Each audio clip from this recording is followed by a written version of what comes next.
What's up, y'all? Welcome back to Good Follow Show presented by DraftKings. I'm Roz Goldenwoode, and today joining the show all the way from Miami at the Unrivaled campus where she's playing for the Laces. And of course, you know her from Minnesota and the Lynx. She is a four-time All-Star. We got my girl, Kayla McBride, coming to the show. What's up, Kayla? It's so good to see you as always. It's good to see you too, Roz. What's good? Thanks for having me. Yeah, all the time. I always know when I have an interview with you, like I'm like, yes. Yeah. We've It's known each always other for a long time, Roz. So, I'm always holding down for you for sure. always.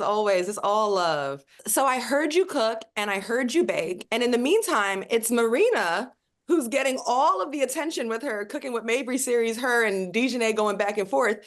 And you're the one who's a really great baker. Can we see a baking with Kayla segment coming? Yeah, we talked about it internally with our social. I do want to do a series, a couple things, especially with my baking stuff, because that's something I'm really passionate about. But yeah, it's definitely in the works. It's coming. Don't worry. So first episode of baking with Kayla, what's that Yeah. one recipe that you're like, yo, this is my banger recipe. This is what I start the series with. I always started, and I even did a segment with the links to my brown butter chocolate chip cookies. Like Ooh. they're one of one. One of one. Okay. They never they never miss. They never miss. But a lot of these things you picked up and got better at because you had the time to do it overseas. And you've spent some really successful years in particular in Turkey.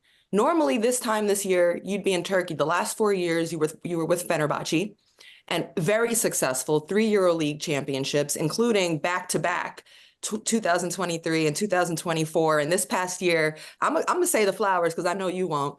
You're the Final Four MVP. We're talking about a very positive situation in Turkey with this team.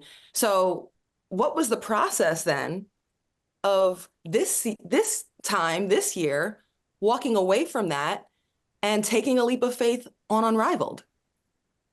Yeah, I mean it was a tough situation for me. Fenerbahce is literally my second home. They treated me like family.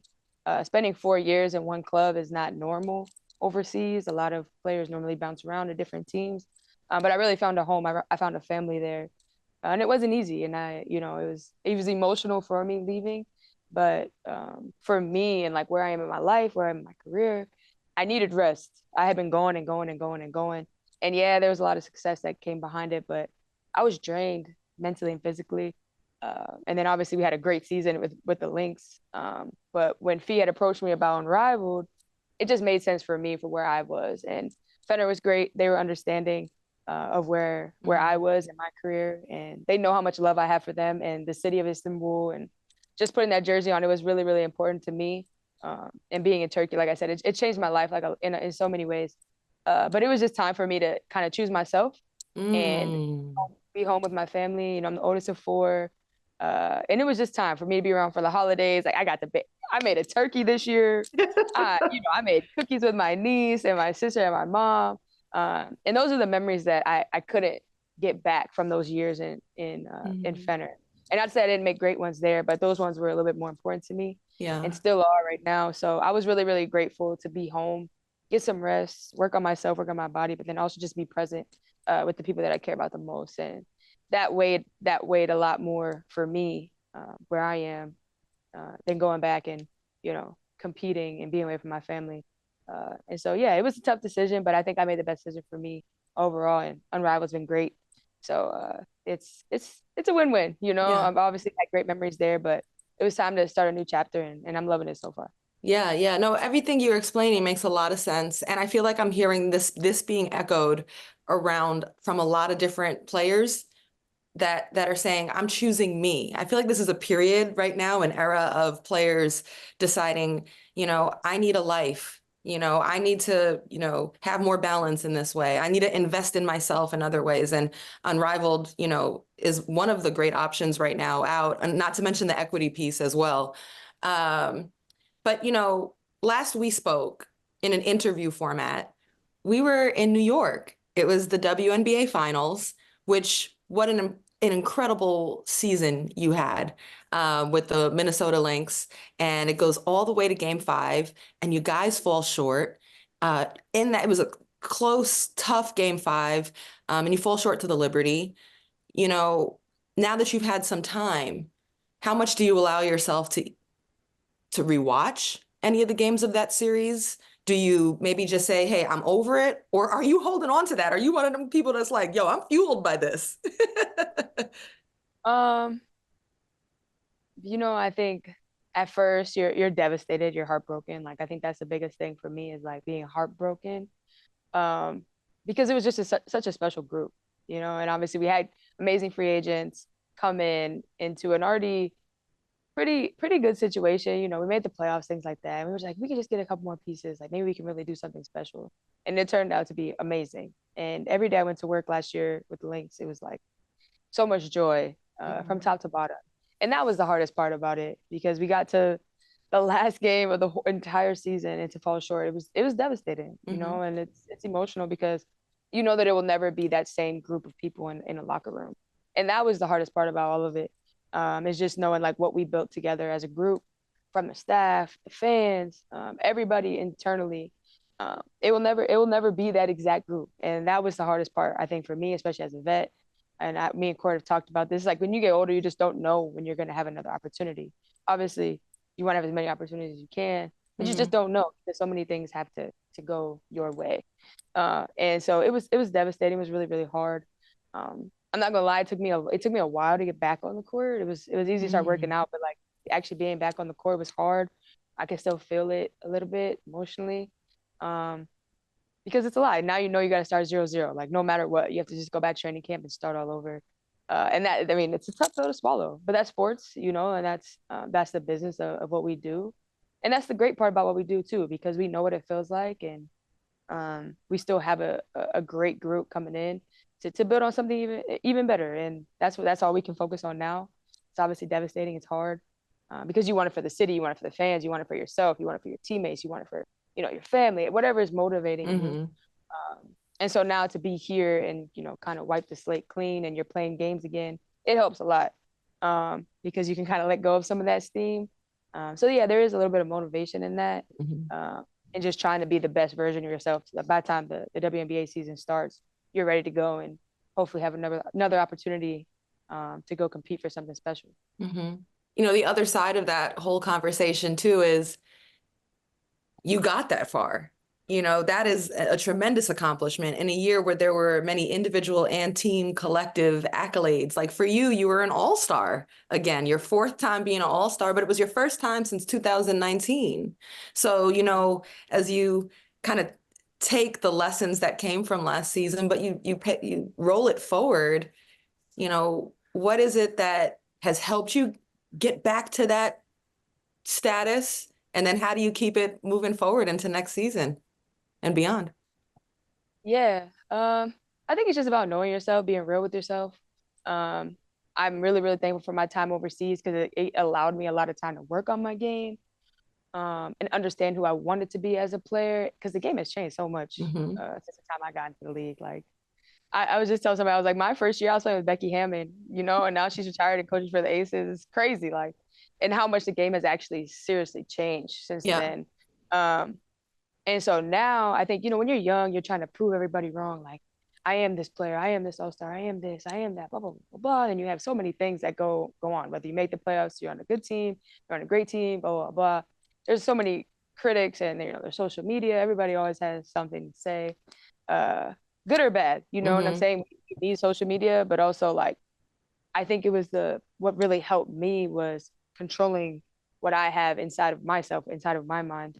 And that changed everything because it was about proving myself right. And once I did that, it didn't matter, the ebbs and there was never anything too high or too low. It was like I Hmm. was just right here. And so I mean, 2020 the bubble was hard. Leaving Vegas was hard.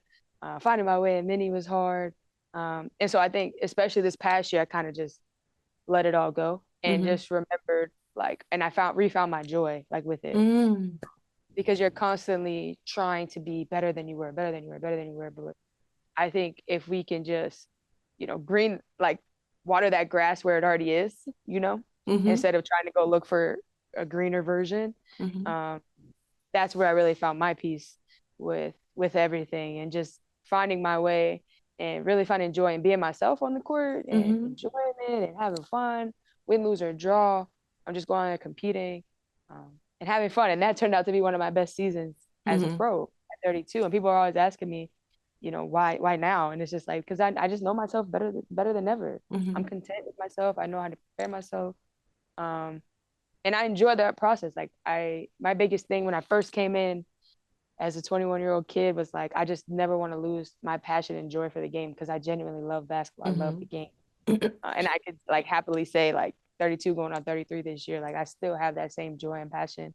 And also playing at a high level. Mm-hmm. So that was really the main thing. It was like about proving myself right Mm-hmm. and just going out and enjoying the process, being around people who feel like I could be myself with. Minnie has been amazing. Because it's hard changing teams. It's hard Yeah. leaving a good situation for another good situation. And it was tough. It was hard Yeah. leaving Vegas, especially being part of like the first couple teams, like the inaugural seasons and stuff like that. It was hard for me because I was like basically with the same organization for 7 years.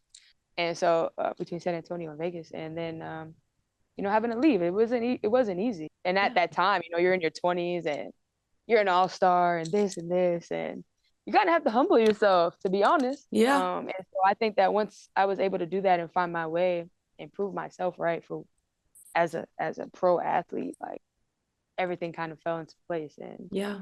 kind of have to fall on your butt sometimes. You get knocked to the ground sometimes. Yep. Um, because that's where you see what you're made of. And yeah, so I've been really fortunate for my support system and just like keep like having that love for the game. And that's who you see today. That is exactly who I see.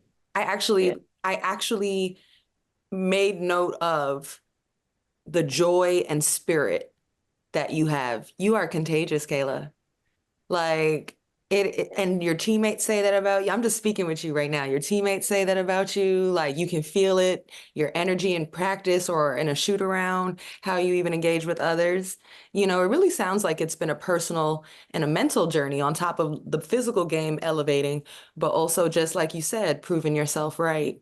And there's also the aspect too of like fit and timing. As you've moved to different teams, you happen to catch this Lynx team in Minnesota at the right time. And there's also this blossoming superstar in Napheesa Collier. And, she comes off of a MVP runner-up season, defensive player of the year, obviously started Unrivaled, one of the founders with Stewie. Um, Even though she's already here, is there a sense that like, what's next in her evolution? Is there another breakout possible for Fee right now? I think we're gonna see a lot more ISO fee. Apparently, that's gonna be our thing now. No, I mean, I've been very fortunate to watch fees blooming into who you see now. I think being a mom has really transcended her too. Having Mila and even doing her thing like off the court with Unrivaled and being a businesswoman. You just watch somebody grow up, and she's still not even 30 yet, And so I think um, Fee, I don't think anybody expected Fee to be this way. Mhm.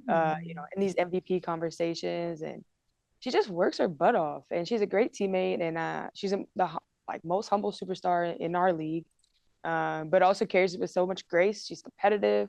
She's a great teammate, and so I think that when you have a superstar like that, who's who, then you also have like a leader in Cheryl who holds us all the same accountability. Mhm. It makes it easy, for people like Courtney to come in, for Land to come in, for T to come in, because now we're all looking at Fee, and this is an MVP runner up, and if Cheryl's going to hold her accountable, then we're definitely all going to be held accountable. And I think that's where we found so much success is like we only had one standard, Mm. um, and that starts with Fee, and we know that. And like I said, she carries with so much grace, and it's easy to follow her lead when she does it that way, when she works her tail off, and she's a humble superstar, and that's who you want to. That's who you want to go to war with. And she just keeps getting better. Yeah. Defensive Player of the Year. Now she's shooting the three ball. Obviously, she's amazing inside and out, great rebounder, but it's just like it's her ability to affect every possession. And that's um, where it really has transcended is on both ends of the floor. Like everybody knew Fee could score and things like that. But then when she took it up on the defensive side of the ball, it was like amazing. So I'm really, really excited and even more excited that she'll be on my team, not like here when she's on the other team. Her and Courtney are on the same team away from me. This is crazy. Oh, But this is y'all and see, walking now by. team's here and nobody's with me. It's fine. It's fine. Uh, I You have a can very make, strong attachment to them. hey, But there's other connections. oh yeah, no, oh no, I have my connection. I'm just saying. We're talking about fee, so I'm just saying.